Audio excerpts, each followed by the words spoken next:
Good morning, students. Today I am going to start a new topic, that is entity relationship model, in short the ER model. Now you remember that in my previous presentation I have discussed about the three types of database models. Those were the record-based models, the object-based database model, and the physical data model. Now this entity relationship model or the ER model belongs to the object-based database model. So this entity relationship model is based on the concept of objects. In database related applications, entity relationship model or the ER model is the most popular and the commonly used technique. It is a high-level database design model. An entity is an object of the real world. For example, objects such as student, dog, trees, cars can be an entity, and each of these entities can be distinguished from each other. In a database, entities are described by a set of attributes. Say for example, if student is the entity, then it will have attributes such as his name, his age,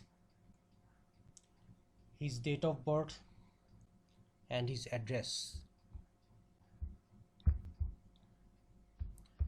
And if car is the entity, it can have attributes such as its color, its date of manufacture, and its company name. An ER model or an entity relationship model describes a relationship between different entities. Now let's discuss about the components of the ER model.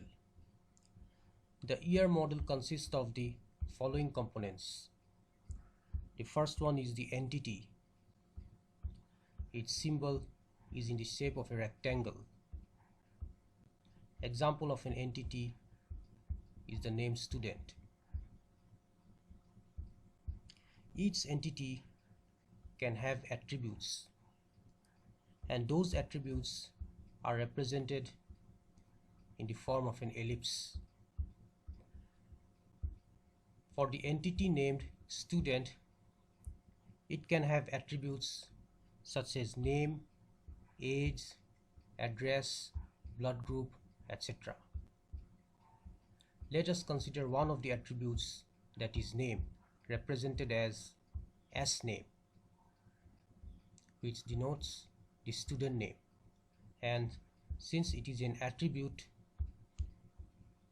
it is in the form of an ellipse, whereas entity is in the form of an rectangle. Then there is another component which links an entity with an attribute. That component is the line.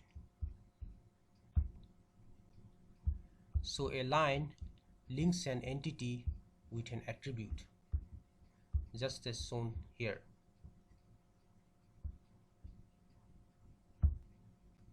This part shows that the entity student has one attribute, that is its name, represented as S-name, and the attribute and entity is connected by a line.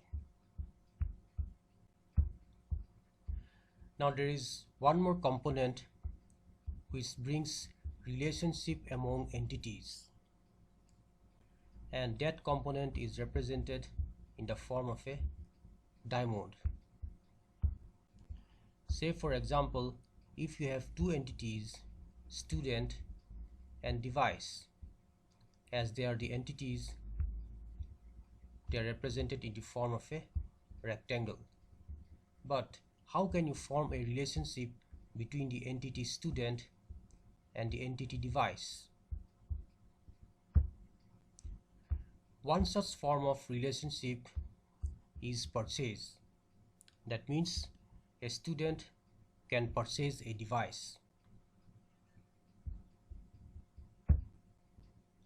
In that way, purchase becomes a relationship between the entities student and device.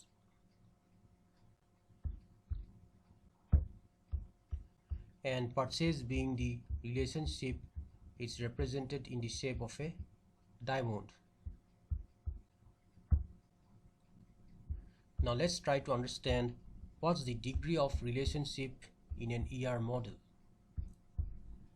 The degree of relationship is based on the number of entities to form the relation.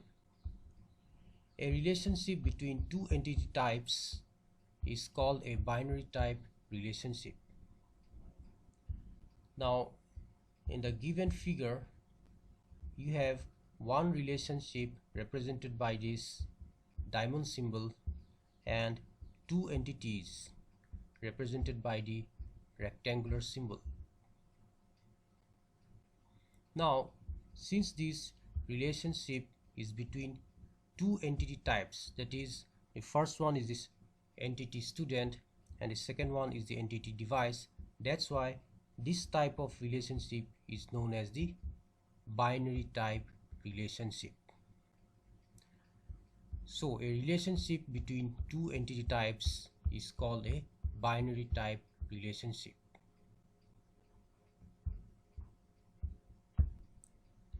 But if one more entity comes into the picture in addition to student and device, then it will form a ternary type relationship, because relationship among three entity type is a ternary type relationship.